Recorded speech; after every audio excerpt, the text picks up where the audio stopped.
Authenticité, Unicité, engagement, excellence, énergie, humanité, discipline, beauté, transformation, ouverture, spiritualité. durabilité.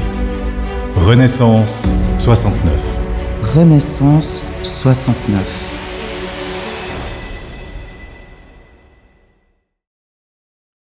Bienvenue sur Renaissance 69. Bonjour Lina. Bonjour Yann, bonjour tout le monde. Écoute Yann, aujourd'hui j'aimerais bien qu'on parle d'un sujet, tout ce qui a trait à l'amour, et la question que je me pose c'est tout simplement pourquoi les gens ne parviennent pas à se mettre en couple et à trouver les partenaires idéaux aujourd'hui avec tous les moyens qu'ils ont. Est-ce que tu penses, alors moi je te propose une chose, comme on est dans l'instinctif, je vais te poser des questions, puis si tu peux juste me dire est-ce que pour toi ça te parle ou pas, est-ce que tu penses que, par exemple, la première question, est-ce que les attentes seraient irréalistes par rapport aux gens? Je pense, ouais, définitivement. Très irréaliste des fois, si on aligne 150 critères qui doivent être remplis. Et est-ce qu'on sait que c'est les bons critères? Est-ce qu'on n'a pas loupé peut-être encore un? Moi, je pense pas que ce soit la bonne approche. Ok, donc en fait, les standards, ils seraient trop élevés, tout simplement, ou irréalisables. Ouais, ok. Et puis, est-ce que tu penses aussi, parce que ça, c'est important, est-ce que les gens manquent de confiance en eux? Alors, j'ai envie de te dire totalement, quoi. Ah, voilà. Ouais. Et sans prétention, mais pour moi, c'est évident. Comment on peut aller vers quelqu'un d'autre, entre guillemets, attirer quelqu'un d'autre si déjà on n'est pas sûr de soi. Alors je dis une confiance en soi absolue, ça n'existe pas probablement, ou alors ça vient peut-être de l'arrogance au bout d'un moment. Mais je pense que c'est un point critique. Ouais. Bah, on en revient toujours pour moi, la même chose, c'est que finalement, si on ne s'aime pas soi-même, comment est-ce qu'on peut aimer les autres? Si on n'a pas confiance en soi, comment est-ce qu'on peut aller aborder une personne et aller à la rencontre ou à l'engagement? Ok, et justement, tiens, est-ce qu'ils ont peur de l'engagement aussi? Ah, absolument, ouais, absolument. Déjà, est-ce que les gens s'engagent de nos jours encore? S'engager envers quoi? Je pense déjà, si on était capable ou plus capable de s'engager envers soi-même, ça serait déjà plus facile. Ça serait déjà un bon début, tout en sachant qu'effectivement, sur deux mariages, c'est un finit par un divorce, effectivement. Après, je pense aussi, j'entends souvent des copains me dire, ou des copines, « Ah, moi, plus jamais je me marierai. » Et hop, il y en a qui se marient 3 fois. C'est pas une question qu'on apprend ou qu'on n'apprend pas, c'est que, bon, après, on n'est pas les mêmes personnes à 20, 30, 40, mais enfin, voilà. Tu as répondu à mes questions, merci, effectivement. L'engagement, la peur de l'engagement, ouais. Et puis, est-ce qu'aussi, tu penses que, évidemment, ce qui pourrait les freiner, c'est leur expérience négative passée? Ouais, je pense que ça peut déclencher des peurs aussi, des histoires... Du blocage. Ouais, des histoires qui sont mal passées. Change notre comportement, peut créer des peurs, absolument. Ouais, et pourtant, il faut toujours c'est comme quand on a un accident, il faut se relancer à l'eau, quoi, je veux dire, sinon on n'avance pas. Et bon, aussi, quelque chose, je pense, qui est important, c'est peut-être le timing inadapté. Typiquement, je vois que, en tout cas, me concernant, j'ai rencontré des personnes qui étaient charmantes, mais c'était pas le bon timing, tout simplement, quoi. Bon, faut dire qu'avec moi, c'est difficile de trouver le bon timing parce que, comme je suis une work addicted, mais non, mais c'est pas ça. Encore une fois de plus, je suis dans la transformation de ça, mais je suis une passionnée. Et comme ma passion, c'est d'aider les gens et d'aller vers les gens, de comprendre les situations, de trouver des solutions, voilà. Donc, le timing inadapté, pour toi, ça te parle? Je pense, ouais. On peut rencontrer la bonne personne au mauvais moment. Alors, la mauvaise personne au bon moment, non, je pense pas que ça marche exactement comme ça. Peut-être aussi, mais non, mais rien à voir. Ouais, je pense que le timing, absolument. On peut être fermé, on peut avoir passé sa pire journée et puis tomber sur quelqu'un qui est peut-être notre âme sœur et puis on va louper la coche. Je simplifie, mais ça peut arriver. Et puis il y a aussi, moi encore dernièrement, j'étais surpris que en fait, je dis bon, j'étais pas forcément ouvert à ça. Puis en fait, il y a quelque chose ou des rencontres qui ont fait que tiens, il y a peut-être quand même une petite porte qui s'ouvre. Donc le timing est hyper important, je trouve. Ouais. Et on le contrôle pas. On le contrôle pas. Bah d'ailleurs, c'est ce qui fait aussi que l'amour est tellement, c'est formidable parce que c'est pas quelque chose qu'on contrôle. Donc effectivement, the right man in the right place in the right moment. Excusez-moi pour mon anglais. Ok. Et est-ce que tu penses aussi qu'il y a une difficulté de la communication parce que ça c'est, oh là là, exprimer les besoins, les sentiments. Enfin, ça peut les éloigner aussi, hein, parce que ça aussi j'aimerais en parler parce que ne devrait pas y avoir de tabou. Bah, la communication de base, déjà, c'est pas simple. Donc, en amour, j'ai envie de dire, c'est encore moins simple. Les attentes, les besoins, tu vas pouvoir les exprimer, comprendre l'autre, et puis déjà être au clair avec ses propres besoins. Déjà, ça commence ici, et puis je pense que c'est pas une évidence. Se connaître soi-même avant tout, effectivement.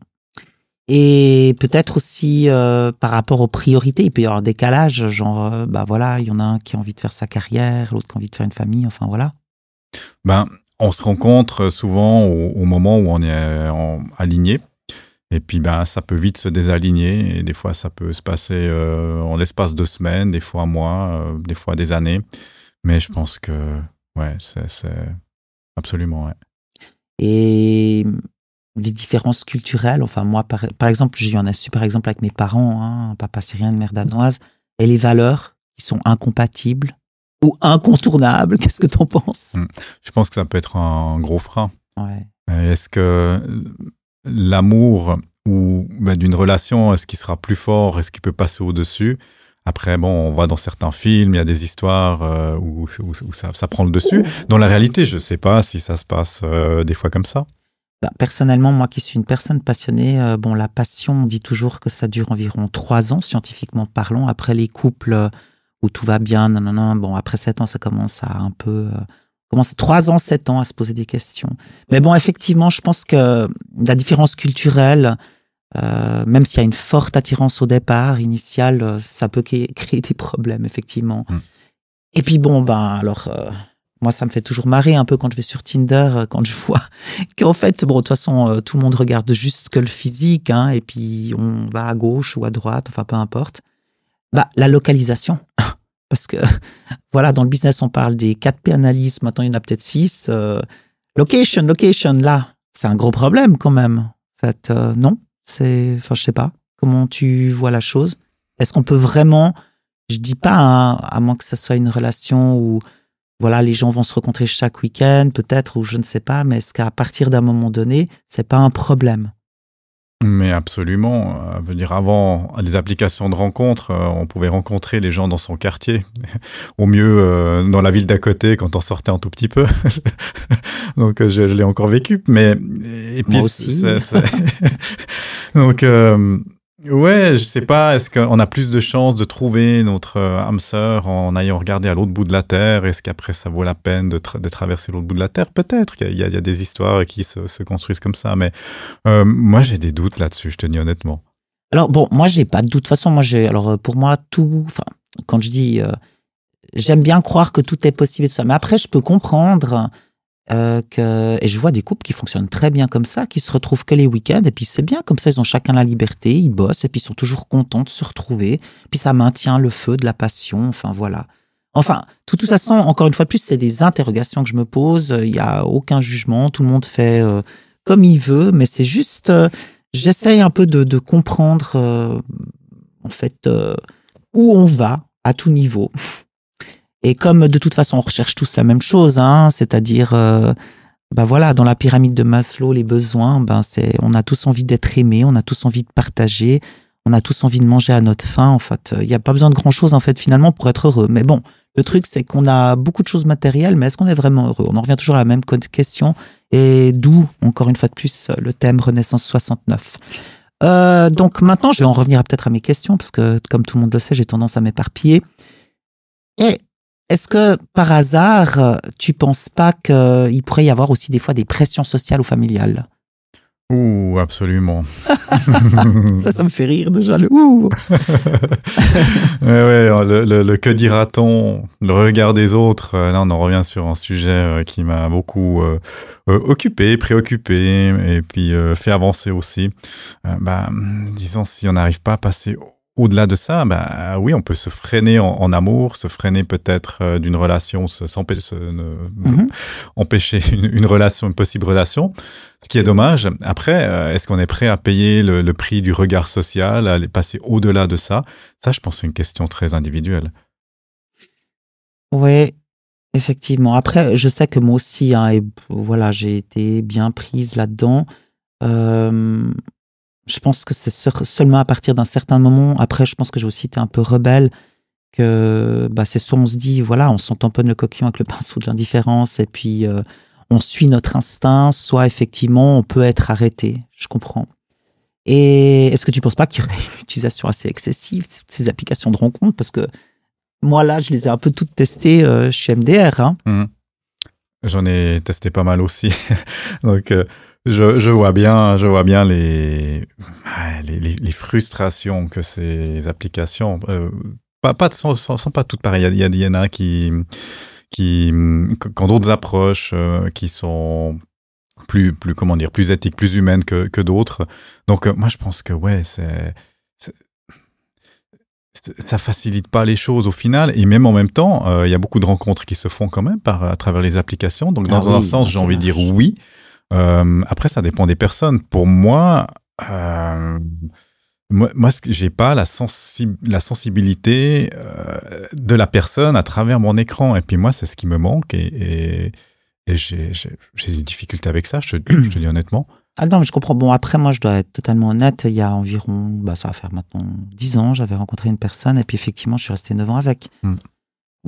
Voilà, il n'y a pas... Enfin, chacun son expérience.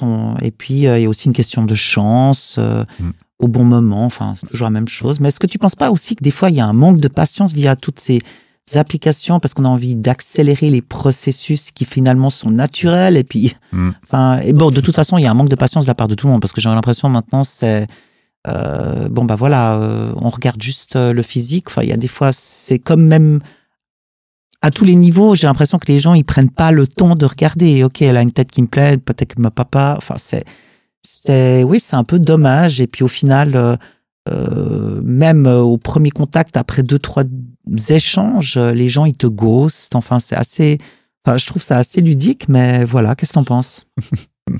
Ouais, je me dis, si les gens se comportaient dans la vraie vie comme ils se comportent sur les applications de rencontres, oula. Bah ouais, mais tu dis oula, mais bon, moi, ma question, alors ça sera un autre sujet. Malheureusement, c'est un peu le cas. Hein. Bon, ok. Et puis, alors, on est tout à fait d'accord que les gens sont vraiment focus sur l'apparence. Absolument. Et puis bon, au final, ça empêche de voir la beauté intérieure. Moi, j'ai envie de dire, alors je dis pas, hein, c'est clair que pour moi, le physique a aussi une importance, mais dans ma transformation, aujourd'hui comme aujourd'hui, c'est d'abord la tête, le cœur, et puis après en bas, on verra, quoi. Donc ça, je sais pas ce que t'en penses, mais... Je dirais ça dépend aussi des besoins. Pourquoi on va sur les applications de rencontre? Quel est le besoin? Qu'est-ce qu'on recherche? Les attentes d'autres. Si ça match, tant mieux. Hein, peu importe dans quel ordre les choses se font. Ça, je pense qu'il n'y a pas de règle absolue, à mon avis. Mais tu as parlé de... T'as raison, c'est une question de besoin. Parce que finalement, des gens iront sur les applications uniquement pour avoir des rapports, ou enfin ça dépend, voilà, effectivement. Ouais. Mais t'as pas l'impression quand même que de toute façon, j'ai envie de dire, moi ça m'a fait rire. Dernièrement, j'ai été à une rencontre, j'ai pas reconnu la personne, quoi. La photo, elle datait d'il y a 20 ans en arrière. Ouais. Bref, voilà. Et puis, t'as pas l'impression qu'il y a un manque d'effort parce qu'il n'y a plus d'initiative personnelle, que tout se passe très vite, en fait. Ouais, l'effort, ça c'est vrai que l'effort du pouce, à gauche ou à droite, c'est un effort assez limité, tandis que maintenant, si je vois quelqu'un dans la vie qui me plaît, ça va demander un tout petit peu plus que juste un geste du pouce, quoi. C'est clair.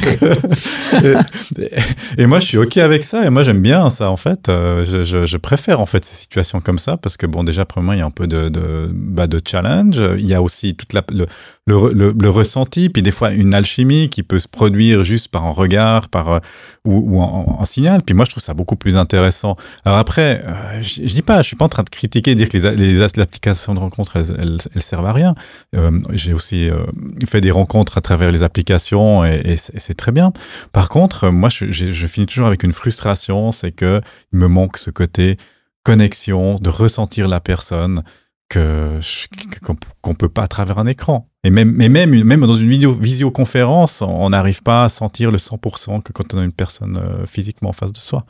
Ouais, puis je veux dire, après, à travers ces photos aussi toutes filtrées, il y a une idéalisation en fait assez excessive du partenaire, entre guillemets, parfait ou pas.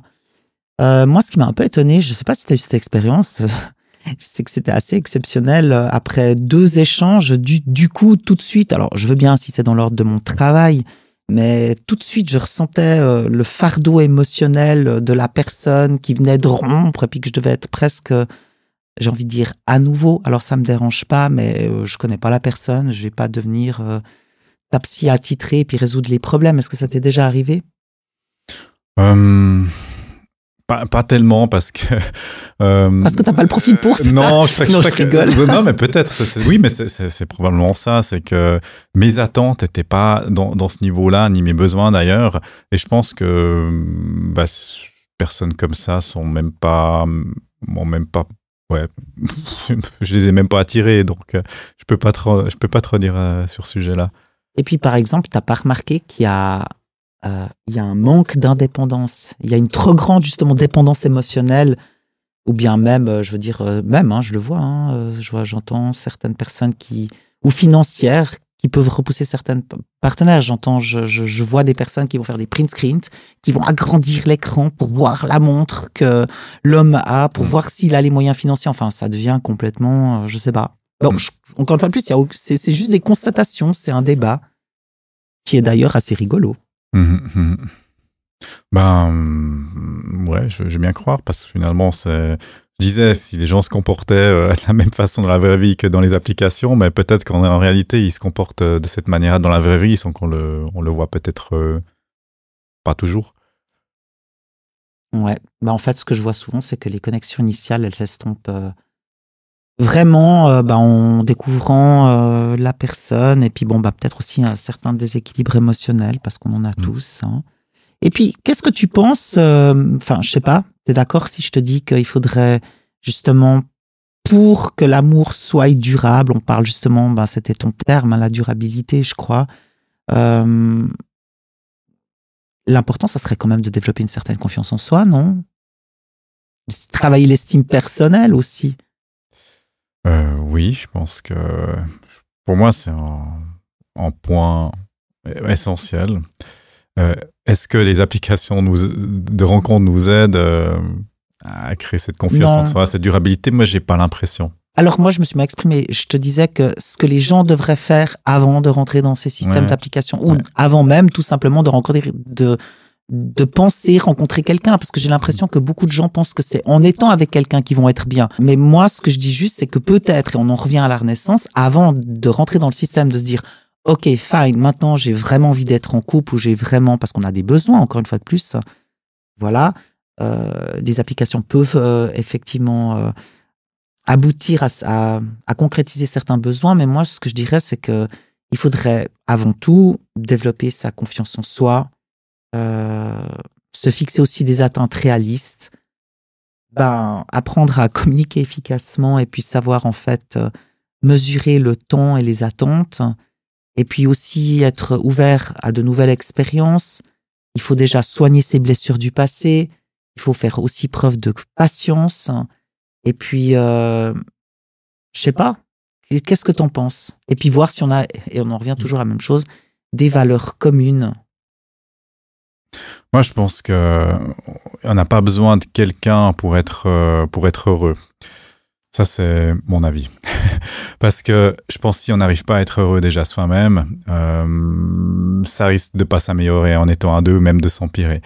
Ça veut pas dire que je suis contre d'être en relation. Absolument pas. J'ai eu des relations de long terme et ça apporte plein de choses. Mais en même temps, je pense que le plus important, c'est soi-même, déjà être bien avec soi. Et là, on en revient à la confiance en soi que tu disais. Oui, je pense que travailler sur sa confiance en soi, ça, je ne vais pas dire que c'est en prérequis, le terme est peut-être un peu fort, mais je pense que c'est nécessaire pour une relation équilibrée. Mais encore, ça c'est ma vision, ma façon de voir les choses. Non, mais je pense que c'est juste, bon, de toute façon, on en revient toujours à la même chose. On n'a pas besoin d'être avec quelqu'un pour être heureux. Il faut déjà être heureux soi-même. Et aussi important, c'est de cultiver la gratitude. C'est déjà apprécier ce qu'on a déjà au lieu de se focaliser sur ce qui nous manque.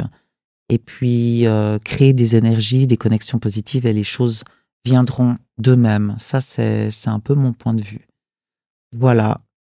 En tout cas, on va dire que c'est un bel équilibre entre introspection et action qui peuvent justement amener à une belle réflexion. Voilà, je te remercie et puis on pourra discuter également d'autres sujets, mais je pense que ce qui est important, c'est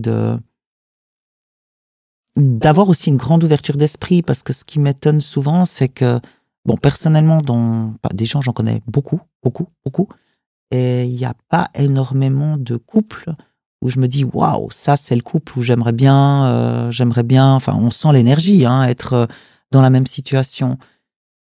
Et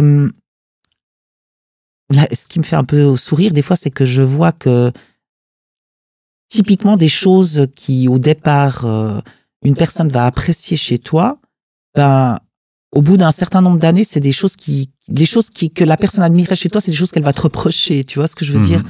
Et puis, pourquoi au début, il y a, voilà, cette alchimie des corps, cette fusion et tout, puis qu'après, avec l'habitude, ça s'estompe, etc. Je crois qu'à un certain moment donné, il faut pouvoir créer des jeux, il faut pouvoir que chacun ait son espace, il faut pas se marcher dessus, il faut pas une jalousie excessive. Enfin, je veux dire, deux êtres humains qui se rencontrent, c'est deux êtres, pour moi, pour que ça réussisse, qui sont complètement autonomes, qui sont bien l'un sans l'autre, mais que ça sera la cerise sur le gâteau. Je sais pas ce que t'en penses, mais voilà. Et qu'il faut garder cette indépendance. Et c'est pas un besoin, c'est un plaisir. Personnellement, actuellement, si je fréquente ou si je me prends même des clients, c'est par plaisir. C'est pas par besoin ou par nécessité. Non, c'est par plaisir. C'est tout. Je te rejoins absolument là-dessus. Et puis, c'est ce qui mène à, je pense, vraiment à plein de situations fâcheuses. Et puis, comme tu dis, on est peut-être en phase à un moment donné, et puis parce qu'on s'apprécie pour ces choses-là. Et puis, quelques années plus tard, ou même moins, c'est peut-être la raison pourquoi on va divorcer ou se séparer. Donc ça, moi, je le confirme parce que je l'ai vécu. Ouais, puis je pense sincèrement que après Symbiose Rencontre, 17 ans quand même, Easy Divorce qui a été revendu début de l'année passée. Je pense que c'est important de prendre soin de soi physiquement et mentalement, parce que vraiment se sentir bien dans son corps et dans sa tête, déjà, 1, ça vous rend plus heureux, et déjà 2, ça vous rend plus accessible aux autres, parce que l'énergie qui va émaner de vous, que vous allez dégager, sera juste irrésistible. Voilà, Yann. Je te remercie d'avoir répondu à mes questions. Mais avec plaisir.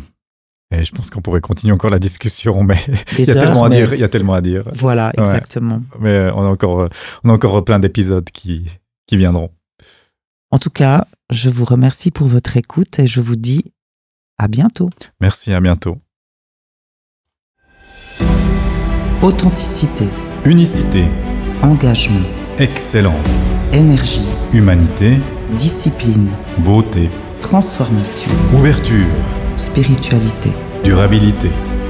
Renaissance 69. Renaissance 69.